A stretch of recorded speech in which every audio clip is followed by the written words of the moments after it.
Greetings, and once again, welcome to Aspect of Aliyah with myself, Dr. Frederick Wright. We've had a little break of a month or so, in no small measure due to the increasing pressures of the work of returning the Jewish people to Israel. So we more or less, finished our last series where we looked at the deluge. So we should really now start looking at the post-deluge narrative, which of course is the Temple of the Nations and the interim period before we move from etiological history into what we might call universal history. It's not hard history to understand it today, but it certainly has got some semblance to history proper. However, I'm going to rope this with an urgent message. Now, it might come as something of a surprise to many of our audience that anti-Semitism and the Christian church has not really been addressed very much over the years. For those that watched our earlier broadcasts, we looked at this in quite some depth. However, in an absolutely alarming shift since October the 7th, 2023, anti-Semitism has exploded. So this will be the subject of our sharing today. Anti-Semitism has always been there. It's the longest hatred, and it's endemic in Christian theology. We've covered that many times before. So my topic today, I'm going to entitle The Tightening Vice of Anti-Semitism. The tightening vice. Well, not a vice, is it? Pressure crushes. So, anti-Semitism continues to rise on a worldwide basis, with many Jewish authorities urging their communities to leave their places of domicile, even those where they've lived for many years, even generations, even hundreds of years.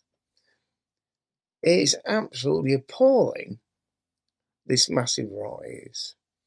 A shocking, I'm going to say a shocking statistic published in January this year, 2025, showed that nearly half of all people worldwide hold elevated views of anti-Semitic attitudes, according to the latest Global 100 survey conducted by the Anti-Defamation League. If you're not familiar with ADL, they're the world's biggest monitoring organisation on anti-Semitism. Now, when you talk about let's go 100, that's not 100 people, that's 100 elements that they employ. And I've got to say, I admire the work of the ADL enormously. Every time I look at their work, I feel slightly ashamed that those within the Christian world have not taken this subject seriously. We're coming up now to 80 years to the end of World War II. In 1945, and maybe it'll be in 44, the end of various extermination concentration camps were liberated. But it took many, many years before the enormity, resonance, and consequences were looked at. These obviously initially by members of the Jewish community, people of the Jewish faith. Unfortunately, the Christian world paid very little or no attention to it. And if you read my book, Words from a Scroll of Fire, or the second book, Father Forgive Us, you'll see this gross absence of responsibility of the Christian church leading up to the Holocaust, during it, and afterwards. It didn't actually pass my mind until yesterday, when I got a letter from a Jewish rabbi saying to me, "Thank you, Dr. Freddie." Freddie, that's what they call me, yeah.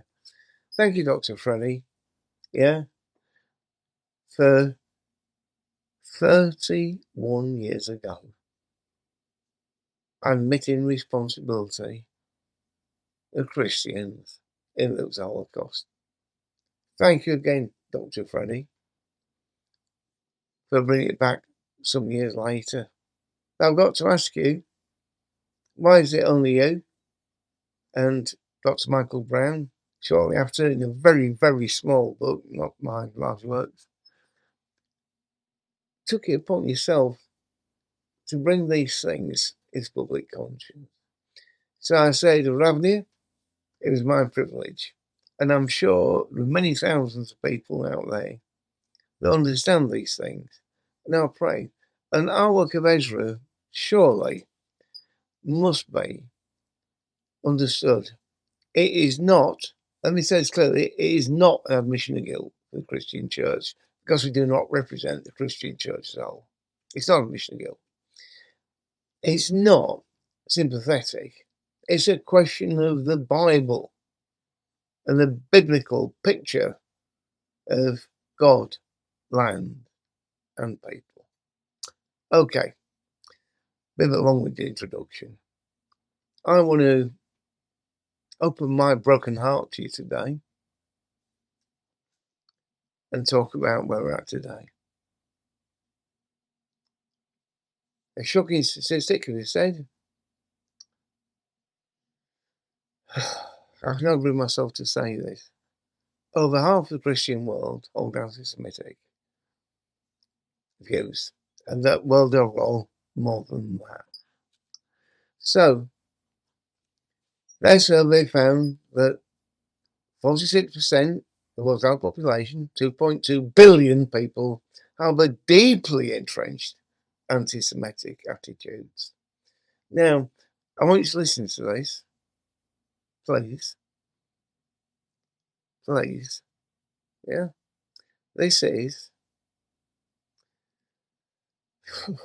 I'm finding out to say this, this is 50% more than when these surveys were undertaken. Same amount of people, same statistics. 50% more in the last 10 years. So, where are we? Okay. I'm going to just run through some statistics and make a few comments for you. So, I live in the UK, as you probably know, in Colchester, which is the our nation's oldest recorded city. Excuse me, my glass of tea. Yeah, and I was really quite shocked. Even I keep a, shall we say, a watching view on these things. Yeah. So, in our country, last year, there were 1,978 instances of anti-Jewish hatred recorded across the UK. In the first 6 months of last year, it was 44% higher than the previous 6 months, 1,371 cases. More than in 2021. Jewish students at British universities have been harassed, threatened with violence if they speak out loud, and also assaulted physically. At the University of Leeds, that's a big city in the UK, if you don't know what that is, it's very important. The Jewish chaplain was sent death threats. His children and his wife were threatened separately.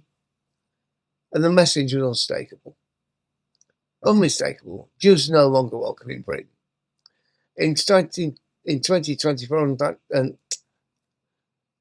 please let me restate that. In the last year, 24 to 25, Muslim militants have been threatening and harassing Jewish communities. In February this year, a leading rabbi in Manchester, who I'm fairly close to, I have very good relationships with a lot of the Jewish leaders in Manchester. If you don't know UK, Manchester's outside one of the biggest Jewish communities we've got. Yeah? Muslim militants have been parading and shouting outside synagogues, graffitiing, desecrating graveyards, and just generally hanging around those street corners outside synagogues, not necessarily saying anything, but, making obscene gestures and just being generally threatening. And the leading rabbi said to me, Manchester, England has got no more than 2 years left. Everybody leaves. Everybody should leave, go to Israel. Samuel Hayek, who's Britain's greatest Jewish philanthropist, said this: Jews have no future in the United Kingdom. Everybody needs to leave. In Europe, an atmosphere of blatant anti-Semitism has always been there to say. It exploded, literally exploded. Yeah. Throughout Europe, where there are Jewish schools, they are all France, Germany, Belgium, Benelux, Spain, you name it. Yeah, schools now only on first floor buildings with anti-bomb doors, security guards, and sort of railings and shutters on the floor. Jewish leaders have told Jewish people in all these communities not to wear any external signs of their Jewishness. Yeah? No kippahs, no Magen David necklaces, and so on. Yeah? Moshe Sevag, chief rabbi of the Great Synod of Paris, told the Jerusalem Post the other day, today is clear. There is no future for the Jews in France. I advise every Jewish person, especially young Jewish people, to leave for Israel. And with the local elections going in Europe, it's clear that the Jews have got no future. As the rabbi said, we are threatened by the extreme right to somewhat less than the Islamicists, the French Muslims, who have no-go areas. Marseille has not even been policed. Not even been policed for the last few years. The police don't go there. It's whack. It's a Muslim enclave. The chief rabbi of Barcelona, Mir said, this place is lost. We should all leave. Every Jew should leave. Better leave now. Better leave sooner than later. Our community is condemned, both because of radical Islam and the reluctance of the government to confront it. Therefore, I encourage them, all Jews, to leave and buy a house or at least resettle in Israel. So we'll take a break there. If you are a Christian, then there is no question that you owe a great debt to the Jewish people. Unto them were entrusted the oracles of God. What does that mean? It means, if not for the faithfulness of the Jewish people, we would not have this. And therefore you would not know your God, and you would not know his Son. Israel and the Jewish people are under attack right now, and we owe them everything. The least that we can do is support them in their hour of need. So please go to EzraInternational.org and give to the Emergency Relief Fund, and your dollars will be used to help displaced and traumatized Jewish people throughout the land. And remember, if you do nothing, relief and deliverance will arise for the Jewish people from another place. Yet who knows whether you have come to the kingdom for such a time as this. Please go to EzraInternational.org and give your best gift today.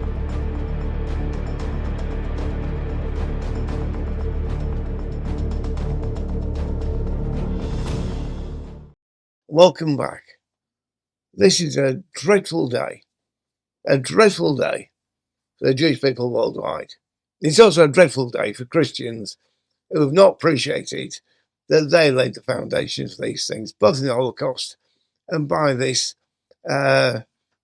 universalism, this globalism, this unfettered immigration into Europe and elsewhere, where there's a war going on, an invasion, not by tanks, troops, aeroplanes, but by our ideology. So we looked at Avram Shishi, the chief rabbi of Brussels, who said the Jews have no future in Europe. What remains of Jewish life in Europe today works like this. Synagogues are protected fortresses. Schools have no signs, but they do have many private police and security guards. Houses in Belgium have all removed the mezuzahs off their outside doors. Jews do not wear kippot in the street or necklace of Star of David. They do not give their Hebrew surnames to taxi drivers or public officials. They tell their children not to speak Hebrew in public, and there is not an Israeli flag to be seen in the window. And they've been told to remove them. In Holland, from the Jewish community, it's too late. Netherlands are Schluss. That's the Yiddish term for closed or over. Education has failed. Integration of Muslims has failed. Respect for the Jews has disappeared, and it will never, ever come back. There are now too few of us, and the other side is much larger, growing, and more aggressive. All that's left to do is count down till we all make our Aliyah. That's the Times of Israel last year. Germany has seen a massive increase in violent anti-Semitic attacks. Hold your breath on this one. 80%. 80% since October the 7th. Mostly by Islamicists and to a small degree by neo-Nazis. Jewish leaders, once again, have come to the recognition of the realization the vice of anti-Semitism is closing rapidly, violently, and aggressively. Jewish people in Germany need to lead. They need to make Aliyah.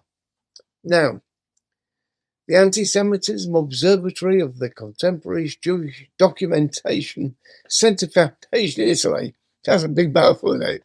Shows you the same monitoring agency, okay? Report that anti-Semitism reached unprecedented levels. 1/3 of the incidents recorded last year, and this is interesting in Italy, happened on the street or in physical interactions. The rest involved hate speech and threats online.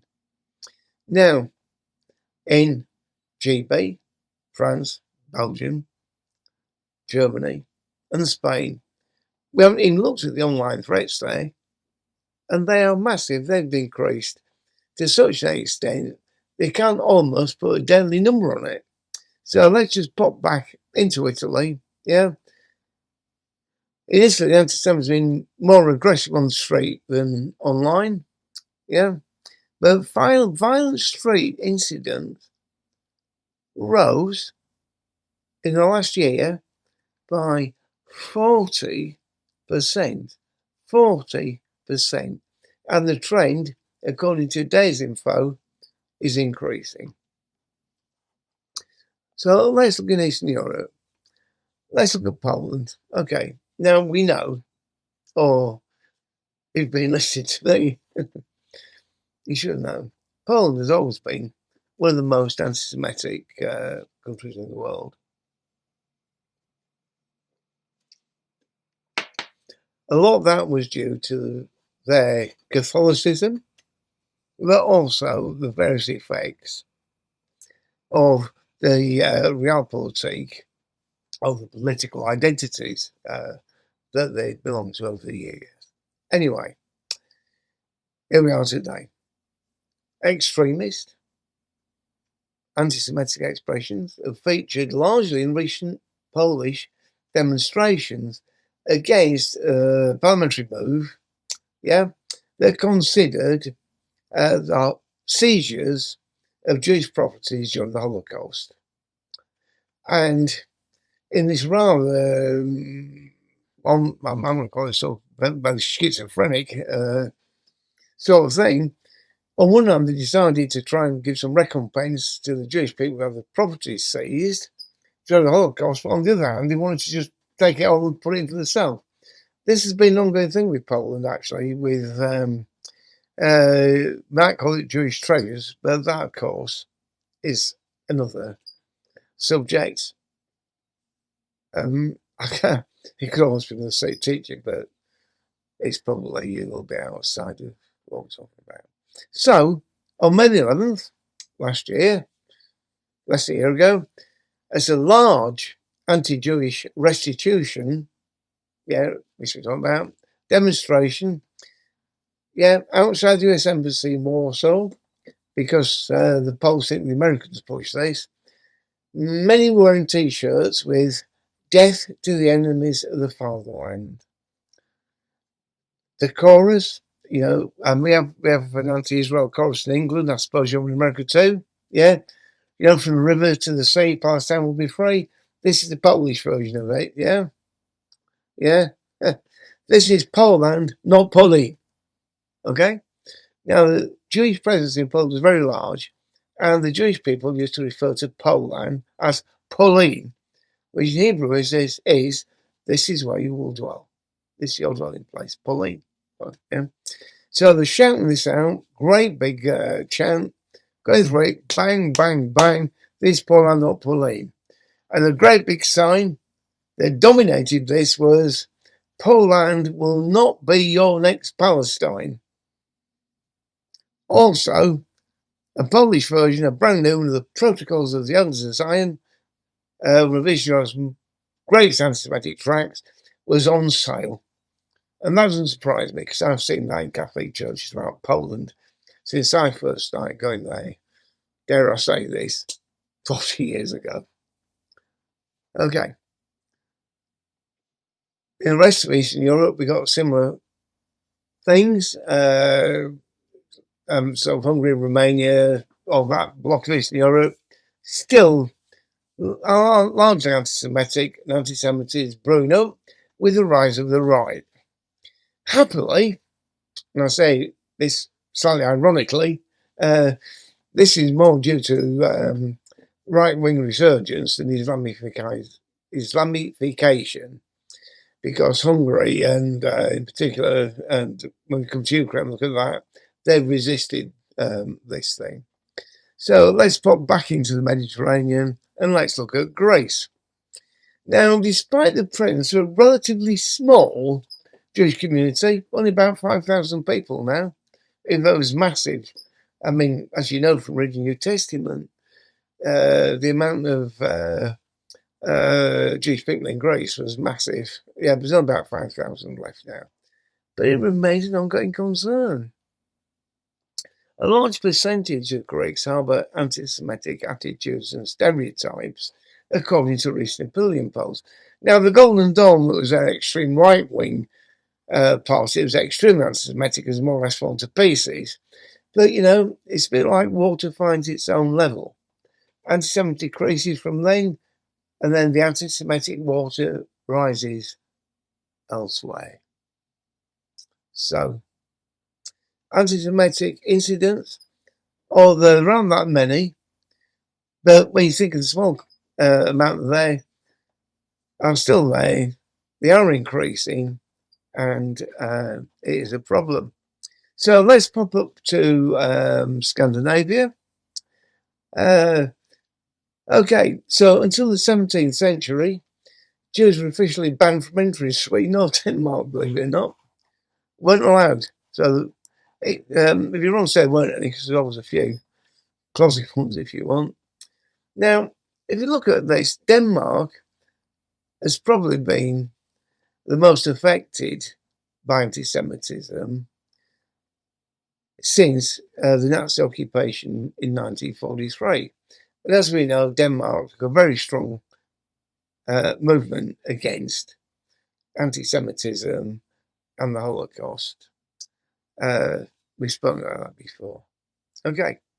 Now, on February the 22nd last year, the president of the Jewish Society in Denmark, Henry Goldstein, said this: Denmark has seen a violent escalation in anti-Semitism, not in the least fueled by the uncontrolled spread of hatred on social media. There are 121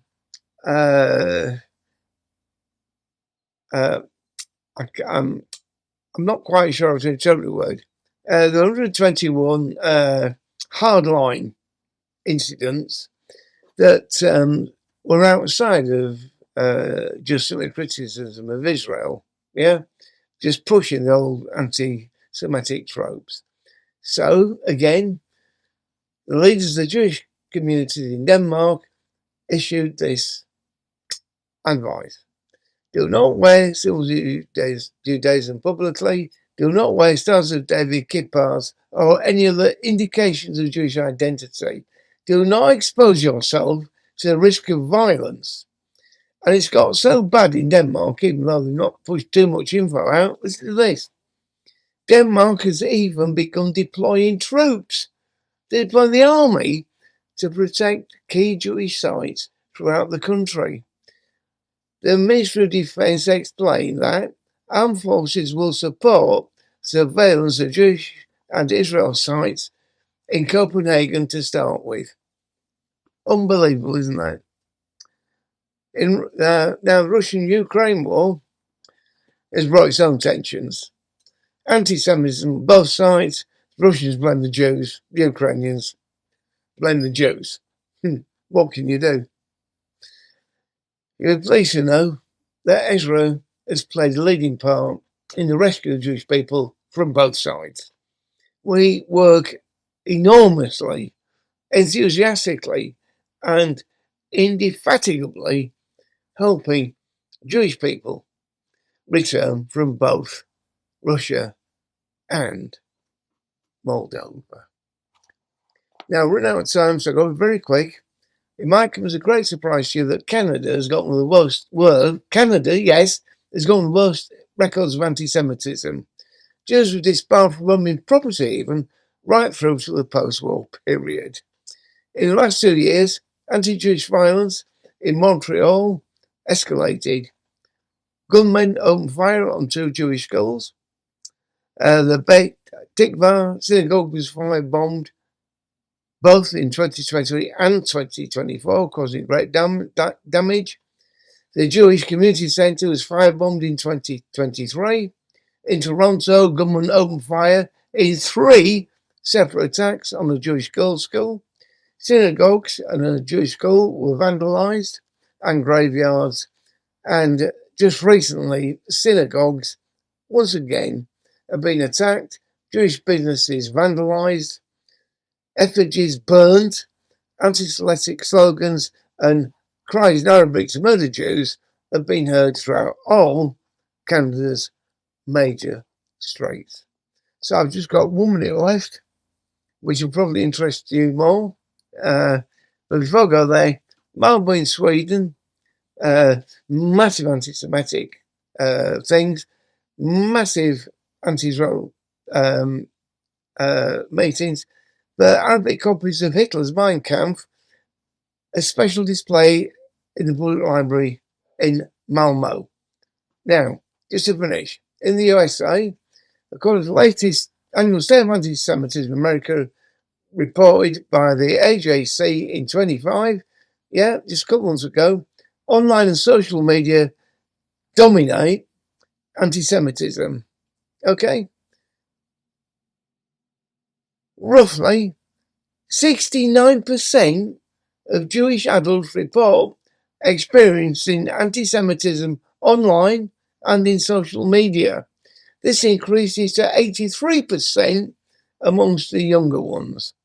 Whereas the far-right white supremacists propagate hate as a serious threat is not quite as hard as from Islamicism. However, another element in this, which to my opinion is probably the worst, the vitriol coming from the progressive left, is probably the worst.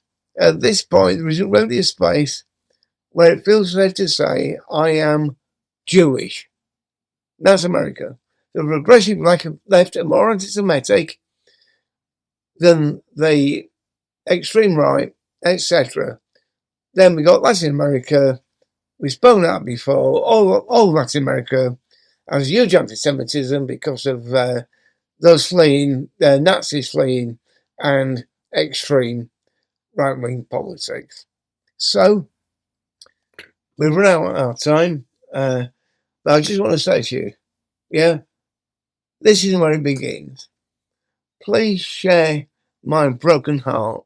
Please share my broken heart for the Jewish people who've been subject to this closing vice of anti-Semitism. Let's labour while it's still day, because like knows we have to work. We need to push. There's never been a time more important to get Israel, the Jewish people, into focus and help them return. In the meantime, God be with you until we meet again. Well, we'll pick up our new series.